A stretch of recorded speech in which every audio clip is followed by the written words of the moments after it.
We are back. Welcome back again. Friends.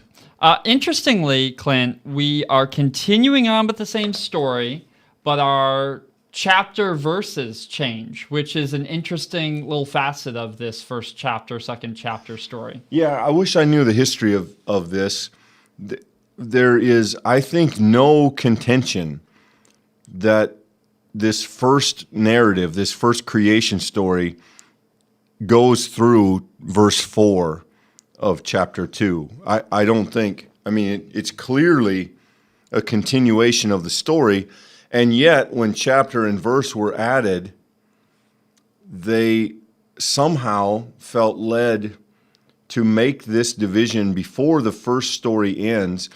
It is possible that is an awareness of the reality of two creation stories and an attempt to not make them feel completely separate, to kind of seam them together in some subtle way. But I do not know the history of how it might have been. But we're clearly finishing the first story today. The language is still the same. It says, we jump in here at chapter 2, thus the heavens and the earth were finished, and all their multitude. And on the seventh day, God finished the work that he had done, and he rested on the seventh day from all the work that he had done. So let's just stop there for a minute. The word rested here really kind of means refrained or stopped, didn't continue. So this is twofold. This is an awareness that the work is finished, that the project that God endeavored to do is done, and that it is accomplished. And, of course, looking back through the lens of where this takes the rest of us in the rest of the Old Testament, this is an affirmation of rest. This is an affirmation of disconnecting. It is an affirmation of having time that is set aside and designated as time not to work, but to intentionally withdraw oneself from the efforts. So what is different about this story than the days that we've had previous is here God doesn't speak as God has done in these other cases, and therefore the things that God had proclaimed day 1, 2, 3, those things no longer are. Is there any work to be done on this day? And we alluded to this yesterday. I think it's worth just pausing here as we jump into this story, is that fundamentally God had enough of what God needed to get done in 6 days, that the leftover, the seventh day, there needed to be nothing. That God is powerful enough, God is intentional enough, and God plans enough that the order that God makes is complete in less than a full week.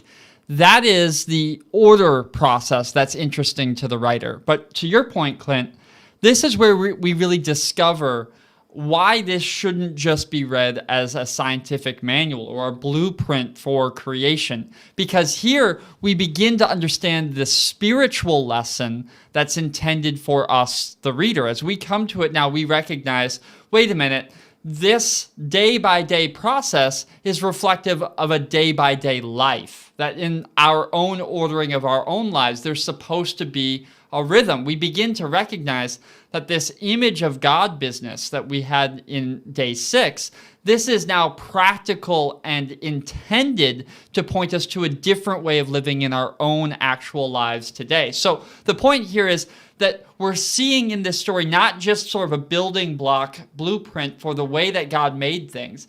We're beginning to see that this has a spiritual impact on the lives that we live and what God intends for the life that we lived. If we're going to be the image bearers of God, then we, too, should live our life in a kind of micro rhythm that reflects this eternal cosmic rhythm. Right. So it is important that we understand God is not resting because he is tired. God is resting because he is content.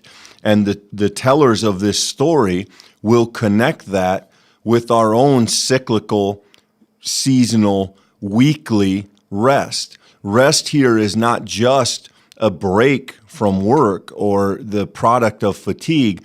Rest is an intentional withdrawal, an act of trust that we can dedicate a day in the grace of God and know that we don't have to engage in work. We do not have to engage in commerce. We do not have to engage in subsistence because God has provided for us.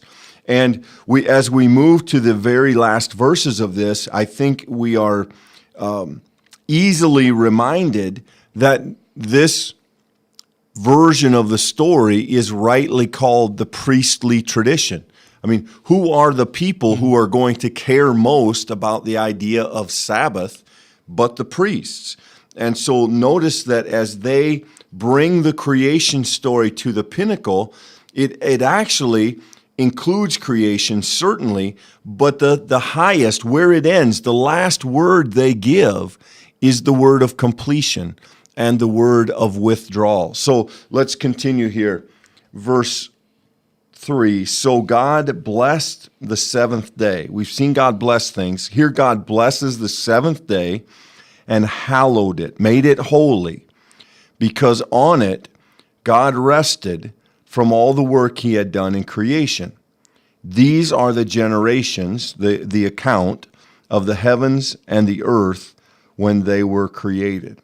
And so what a beautiful connectional piece to say that what God did in creation has now been handed over to humans, but what God did in the aftermath of creation, a holy rest, a sacred withdrawal, has also been passed on to humans, and that humans are to continue to practice it in the form of what we'll come to call Sabbath. But here, the promise that that day is holy. And so there is not only a sacredness to creation, even to the rhythm of the weekly life that the humans now lead, there is a sacredness and a holiness. Yeah, I think this wording here is really important, that God blesses the seventh day and he hallows it because on it God rested from all the work that he had done. This is so critical, this idea that God makes it holy, not because God waved a wand or because God made a proclamation, because God rested. Therefore, this day is a day of rest. God made it sacred by God's action on that day. And notice that God doesn't declare this day very good. The last thing that's going to be called, it was good, good, good, good, good. And then we get to humanity. We have very good. Now we come to God blesses and hallows this day when God does not work. There's no proclamation needed here. It's merely God's presence. That's not the right word, not merely. It is the vastness of God's presence. And because of that vastness, because of that sovereignty, power, creative strength, therefore what God does on this day becomes the thing that hallows it, the thing that makes it holy. And so this sort of continuing blessing, this promise that you speak of here, Clint, this idea that we now live into the process and the life of what God shows us on the seventh day, it creates this new kind of interpretive window that now our next creation story is going to sort of envelop and fit into. But it's already setting us up for chapter 3 also, because notice this idea that God rests, God has done this creative work. Now it's starting to spin under its own strength. God has ordered it. Now it's moving. And so the next thing we're going to discover is the disordering that happens when humans step outside of the pattern and ordering of God's intention. And this is, I think, what makes this so powerful, is that we see from the very start, not just this sort of created order, that's once again the biological, astronomical things that interest us, but we see God's spiritual order, God's intention that this blessing might remain, so much so that the kind of peace that we saw imagined yesterday might be the kind of thing that could just be appreciated, that humans could just live in a world where that blessing was something that we knew. But then, of course, we know how such of a short half-life this is going to have in the end. It's really fascinating. Tomorrow, as we get into this second account, you will find right away that it is much more relational. It is much more earthy. It is less systemic. It's less categorized. It is told with less point A to B. It's a looser telling. In this first story, notice that God has really had no interaction with people. In fact, the one exception, or at least the one movement toward an exception in that, is the hallowing of that day. God leaves man and woman not only with the call to be fruitful and multiply and work and caretake and have stewardship over creation, but with this idea that there is a holiness. There is a cyclical holiness. There is a day on which to participate in rest is to honor the sacredness of the one who created. And notice on the seventh day, on every other day, God has created by speaking. Here God creates by withdrawing. God creates by doing nothing. God creates rest by not naming it, but by intentionally creating a space within the rest of the world where one can encounter sacredness and holiness. It's a very different way to get there.